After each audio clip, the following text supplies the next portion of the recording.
Morning mga auntie ko! Magandang araw sa inyong lahat! For today's video mga auntie ko ay magluluto tayo ng taktakon or itaktak mo. Iwan ko ba kung ang tawag dito. So dito nga mga auntie ko, gasan muna natin yung taktakin. Ayan, ang sarap nito. Masarap ang sabaw nito mga auntie ko. Lalo na sa mga nagpapagatas dyan ng mga. O ayan mga auntie ko, isang plato yung ating lulutuin mga auntie ko. Masarap yan.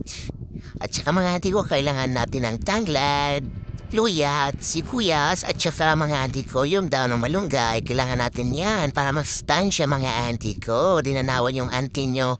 Inubos na yung daw ng malunggay kahit kalbo na haha. Ito, shoutout nga pala mga auntie ko sa mga nagluluto sa kahoy.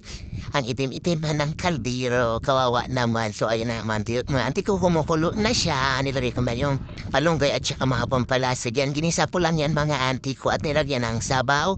Bilunod ko na lahat ng ricados. Kaya ayan mga auntie ko, konting pulot lang, bupo na siya. Ang sarap niyan mga auntie ko, try nyo, masustansya. Maganda ito sa atin, kalusugan. So ayan na nga mga auntie ko, namukbang na. O ayan, finish na agad. Wala pang minuto, ubos na agad mga auntie ko. Syarap-syarap eh, thank you.